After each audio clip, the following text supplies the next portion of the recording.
स्वागत। मी संतोष रोकडे। आपण पाहत आहात news one Maharashtra channel. Great भेट या विशेष कार्यक्रमात आज आम्ही निवड केली आहे ओमप्रकाश काका बाळासाहेब गोडबर्ले। काकाबद्दल परिचय द्यायचा म्हटलं तर लातूर जिल्ह्यातील रेणापूर तालुक्यातील रामवाडी हे काकांचं गाव। त्या काळामध्ये काकांचं शिक्षण BSc ॲग्री अगदी ठरवलं असतं तर काकांना नोकरी सहजपणे करता आली असती, परंतु नोकरी न करता काकांनी शेती निवडली आणि शेतीमध्ये अनेक प्रयोग केले। त्यांच्या प्रयोगाची त्यांच्या कार्याची दखल घेऊन काकांना 1986 मध्ये महाराष्ट्र शासनाचा शेतीनिष्ठ पुरस्कार भेटला। याच्यावरूनच ओमप्रकाश काका यांचं प्रेम शेतीवर किती होतं आणि आहे याचा अंदाज तुम्हा सर्व प्रेक्षकांना आलेला असेल। शेतकरी संघटनेमध्ये काकांनी तब्बल 18 वर्ष कार्य केले आहे। या काळामध्ये त्यांना अनेक वेळेला जेल सुद्धा झालेली आहे, परंतु कुठल्याही परिस्थितीला पाहत असताना ते कधीही डगमगले नाही। ते सांगतायत की एखादं काम हाती धरल्यानंतर ते तडीस नेणं हे मला जास्त आवडतं आणि म्हणूनच काकांची एक वेगळी ओळख तयार झाली। त्यानंतर ते भाजपा या पक्षामध्ये दाखल झाले। ते सांगतायत की कैलासवासी लोकनेते गोपीनाथरावजी मुंडे साहेब यांचे विचार मला पटले आणि मग साहेबांच्या नेतृत्वाखाली त्यांना काम करण्याची संधी प्राप्त झाली। अगदी भाजपमध्ये आल्यानंतर काका जिल्हा परिषद सदस्य झाले। त्यांच्या कन्या याही जिल्हा परिषद सदस्य होत्या। त्याचबरोबर ते भाजपाचे लातूर जिल्हा माजी अध्यक्ष आहेत। आंबा साखर सहकारी साखर कारखान्याचे ते माजी चेअरमन आहेत। एक प्रचंड मोठा त्यांचा अगदी हा प्रवास आहे आणि या राजकीय प्रवासामध्ये ओमप्रकाश काका या व्यक्तीवर कधीही आरोप झाला नाही। लोक असं सांगतात की ओमप्रकाश काका म्हणजे रामवाडीचे खऱ्या अर्थानं राम, एक पत्नी एक वचनी आणि एकनिष्ठ। अगदी या गोष्टी ओमप्रकाश काकांनी आयुष्यभर अगदी पाळलेल्या आहेत आणि म्हणूनच या लातूर जिल्ह्यामध्ये रेणापूर तालुक्यामध्ये या ठिकाणी ओमप्रकाश काका गोडबर्ले या व्यक्तीबद्दल लोक आदराने बघतात। ते सांगतायत की आपण आयुष्यभर अगदी चारित्र्य संपन्न आणि चांगलं जीवन जगलं पाहिजे आणि त्याची पोचपावती आपल्याला समाज द्यायला असतो। आपल्यासमोर आहेत ओमप्रकाश काका गोडबर्ले। काका, तुमचं ग्रेट भेट या विशेष कार्यक्रमात स्वागत। एक शेतीनिष्ठ ते भाजपा पक्षनिष्ठ हा तुमचा प्रवास आहे, तर याबद्दल सांगा। मी 1981 पासून मी शेतकरी संघटनेचं काम केलं आणि 18 वर्ष 98 पर्यंत 1998 पर्यंत मी शेतकरी संघटनेचं काम केलं। मी ज्यावेळेस चेअरमन झालो त्यावेळेस सुद्धा मी शेतकरी संघटनेचा चेअरमन होतो, त्यावेळेस मला बिल्ला होता। पण 1998च्या नंतर 98ला मी 98-99ला भाजपमध्ये प्रवेश केला। मुंडे साहेबांच्या आग्रहाखातर मी भाजपमध्ये प्रवेश केला आणि मग भाजपचं काम केलं आणि 2002ला मी जिल्हा परिषदला उभा टाकलो, जिल्हा परिषदला निवडून आलो। 2003ला मला भाजपचा अध्यक्ष केलं गेलं आणि मी त्यावेळेस अगदी दोन्ही गोष्टी मी अगदी मन लावून काम केलं। काका, रेणापूर तालुक्यातील रामवाडी हे आपलं गाव, तर या रामवाडी या गावामध्ये तुमचं बालपण गेलं आहे। अनेक प्रसंग आहेत, तुमच्या आईवडिलांनी तुमच्यावर चांगले संस्कार केले। ज्या काळामध्ये शिक्षणाचं एवढं महत्त्व नव्हतं, पण तुमच्या घरच्या तुमच्या आईवडिलांनी तुम्हाला शिकवलं आणि त्या काळामध्ये तुम्ही BSc ॲग्री पूर्ण केलं। तर कशा पद्धतीने तुमचे बालपणाचे दिवस होते रामवाडीतले? रामवाडीत मी माझ्या बालपणी माझ्या मामाकडे मुर्शिदाबाद, माझ्या मामाचं गाव। कोणतं गाव? मुर्शिदाबाद। आणि मामा हे म्हणजे चांगले राजकारणी होते। आमचे मोठे मामा आमचे सहकार मंत्री जे इथले लातूरचे सोनवणे होते, त्यांची अगदी खास माणसं होती ती।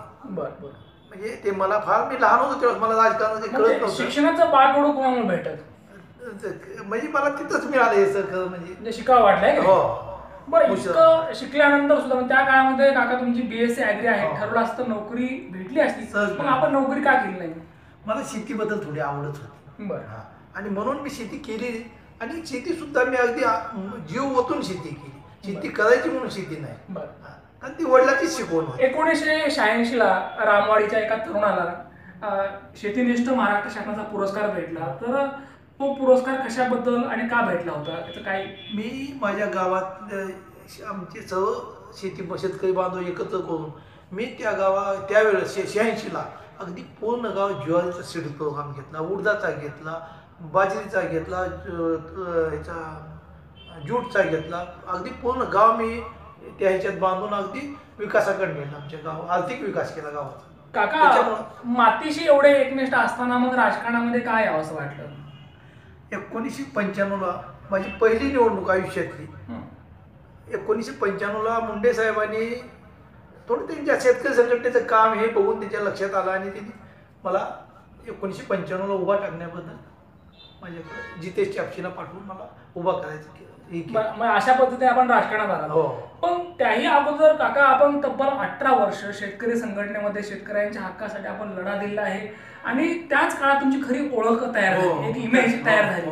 तर नेमकं कसं आपलं ते कार्य होतं, कशा पद्धतीने आपण लढा दिला आणि त्या लढ्याला कसं यश आलं? एक तुम्हाला त्या शेतकरी संघटनेच्या ह्याच्यातलं उदाहरण सांगतो. शरद जोशींनी जे सांगितलं ते अगदी आम्ही निष्ठेनं करायचं. शरद जोशीने सांगितलं की लक्ष्मी मुक्तीचा कार्यक्रम करा गावोगाव, म्हणजे महिलाच्या नावानं जमीन करा. त्या काळात 86ला आम्ही महिलाच्या प्रत्येक जो 50 कुटुंब असतील आमचे, किमान 50 ते 60 कुटुंबाचे आम्ही महिलाच्या नावानं त्यावेळी जमिनी केल्या आणि शरद जोशी त्या ह्याच्या वाटपाला आमच्या गावात आले. बरं. हां. आणि 1986 पासून मग काका संघटनेमध्ये असताना तुम्हाला अनेक वेळा जेल सुद्धा झाले आहे. हो. ते अनुभव सांगा नेमके कशामुळे माझ्याकडे आमच्या गावातच कापसाचं एक झाड सुद्धा नव्हतं. पण शरद जोशीने सांगितले की कापसाचं आंदोलन करायचं. आम्ही इथं पहिल्या दिवशी 1,500 लोक जमलो होतो आणि टप्प्याटप्प्यानं आंदोलन 5 दिवसाचं होतं. मग दुसऱ्या दिवशी आमची पहिली टीम 50 लोकांची. मग 5 दिवस समजा एवढे लोक जमू शकत नाही. पहिल्या दिवशी 50 लोकांची टीम आम्हाला जेल झाली. 13 दिवस जेल झाली आणि त्याच्यानंतर सुद्धा आम्ही इथं खंडपोट दिला नाही. आम्ही जरी गेलो आमच्या मागची टीम होती. 5 दिवस आम्ही आंदोलन केलं इथं. त्याच्यामुळं संघटनेचा अगदी पुढाकार घेऊनच आंदोलनात रेणापूर तालुका अगदी पुढाकार घेतलेला होता. काका मला एक विचारायचं तुम्हाला की तुम्ही एक माजी जिल्हा परिषद सदस्य आहात, तुमच्या कन्या सुद्धा जिल्हा परिषद सदस्य होत्या आणि शिवाय तुम्ही भाजपाचे लातूर जिल्हा अध्यक्ष माजी, त्याचबरोबर माजी चेअरमन आंबासाखर सहकारी कारखान्याचे. तर इतका मोठा राजकीय प्रवास आहे तुमच्याबद्दल, अगदी लोकांमध्ये एक निष्ठा आहे. तर नेहमीच असं वाटतं आपल्याला की इतकी ताकद असताना मग आपण पुढे गेलं पाहिजे. मग तुमच्या दृष्टीने पुढील राजकारण काय असेल किंवा काय करावं असं मला वाटतं? पुढं आपण फार काही राजकारणात ही म्हणजे सध्या हीच आहे, ती स्थिरच आहे. म्हणजे पक्षश्रेष्ठीचे काही निर्णय घेईल ते मला मान्य. आणि कार्यकर्त्यांनी एवढं ठरवलं की बाबा काकाईसाठी मागावं असं सर्वात आग्रह आहे. म्हणजे रेणापूर लातूर ग्रामीणसाठी मागायचं ठरवलंय आणि मी सुद्धा त्यांना होकार दिलेला आहे. पाहिले आपण की लातूर ग्रामीण विधानसभा मतदारसंघासाठी ओमप्रकाश काका घोडबर्ले यांच्या वतीने त्यांचे कार्यकर्ते सुद्धा कामाला लागले आहेत. ते सांगतायत की पुढील आमचा आमदार जर कोण असेल तर ओमप्रकाश काका घोडबर्ले. पण काका सांगतायत कार्यकर्त्यांची मागणी आहे, कार्यकर्त्यांनी रेटा लावलेला आहे, परंतु पक्षश्रेष्ठी जे काही निर्णय घेतील तो आम्हाला मान्य असेल. म्हणजे इतकी पक्षावर निष्ठा काकांची आहे. ते सांगतायत की पक्षापेक्षा कोणीच मोठं नाही आणि श्रेष्ठी जे काही सांगतील त्यानुसार मला काम करायचं आहे. काका तुमच्याकडे या ठिकाणी भाजपाचं लातूर जिल्हा अध्यक्षपद होतं, आपण माजी जिल्हा अध्यक्ष आहात भाजपाचे. तर एक किती वर्ष आपला हा कार्यकाळ पूर्ण करतो? 3 वर्ष. 3 वर्ष. त्या 3 वर्षामध्ये या जिल्ह्यामध्ये भाजप हा पक्ष वाढला पाहिजे यासाठी आपण काय केलं नेमकं? मी नागू अण्णा ह्याच्यातला जुना माणूस पक्ष संघटनेतला आणि मला मुंडे साहेबांनी मला अध्यक्ष होते वेळेस सांगितलं होतं की तुम्हाला मी चांगला सरचिटणीस देतो. नागू अण्णाला दिलं आणि आम्ही दोघांनी फिरून अगदी गाव फिरलं. प्रत्येक ठिकाणी शाखा काढणं अगदी आमची काही चुकल, पण 2 महिन्याला पक्षाची बैठक चुकणार नाही म्हणजे नाही. त्याच्यामुळे काय व्हायचं, काय ते मन मोकळं करायचे आमच्यापाशी येऊन, काही त्यांच्या तक्रारी राहायची आमच्यापाशी मांडायचे, आम्हाला मांडायचे. त्याचं आम्हाला कधी वाईट वाटायचं नाही, कारण कार्यकर्ते आमच्यापाशी भांडणं तर कोणापाशी भांडणं होत्या कार्यकर्त्या. त्याच्यामुळे आम्ही ते ऐकून घ्यायचं, पक्षाची ती कानावर घालायची. तर राजकीय या प्रवासामध्ये तुम्ही अनेक चढउतार पाहिले आहेत, दुःखद आणि चांगले सुद्धा क्षण तुमच्या वाट्याला आलेले आहेत. तर या राजकीय प्रवासामध्ये तुमच्या वाट्याला आलेला सर्वात दुःखद क्षण कोणता? ज्या दिवशी मुंडे साहेब गेले तो सर्वात दुःखद घटना आमच्या दृष्टीने, सर्वात वाईट कार्यकर्त्याच्या दृष्टीने. बरं, म्हणजे खऱ्या अर्थानं तुम्ही पोरके झालात. तुमचं रनिंग एज चालू वय 67 आहे, परंतु उत्साह मात्र अगदी तरुणाला लाजवेल असा तुमचा उत्साह आहे, एक नवचैतन्य आहे. तर एक पुढची तुमची वाटचाल काय आहे, की पुढील तुमचं स्वप्न काय आहे, काय हवं असं वाटतं आणखी? कारण जिल्हा परिषद सदस्य, भाजपचे जिल्हा अध्यक्ष, आंबासागरचे चेअरमन, आता पुढं काय वाटतं? पक्षानं संधी दिली, पक्षाला मागायचं कार्यकर्त्याची इच्छा आहे. बरं, यावेळेस विधानसभेला उमेदवारी मागायची लातूर ग्रामीण. बरं, पक्षाने संधी दिली तर लढायची, आणि लढायची म्हणजे अशी कच्ची लढणार नाही, मी कोणती लढतच नाही कच्ची लढणं. अगदी म्हणजे कोणी येऊ द्या, म्हणजे आपल्याला पराभव माहीतच नाही मला. आणि त्या हिशोबाने लढणार. जय विजय हा माझ्या हातातला नाही, तो परमेश्वराचा आहे.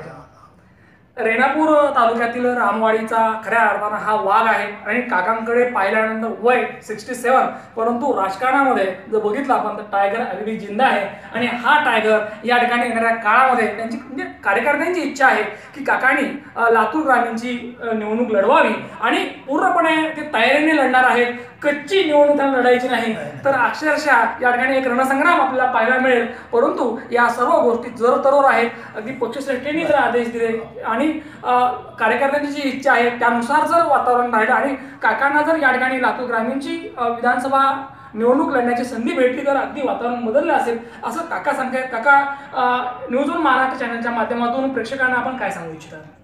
काय नेमकं तुम्हाला सांगायचं आहे आणखी? कोणत्या याच्याविषयी सांग, काय सांगू इच्छिता आपण? मी एकच कार्यकर्त्याचीच अशी तीव्र इच्छा आहे की मी विधानसभा लढवावी. आणि त्यांनी बैठक घेऊन म्हणजे ठरविलंय की तुम्ही तुमच्यासाठी आम्ही मागणार. ठीक आहे, मागा म्हणलं, मी तुमच्या बरोबर आहे म्हणलं. आणि जर समजा पक्षश्रेष्ठीनं जर संधी दिलीच तर अगदी जोरदार निवडणूक मी लढत देणार. म्हणजे पक्षाने जर संधी दिली तर संधी दिली तर, नाहीतर अपक्ष वगैरे नाही लढायचं. बिलकुल नाही.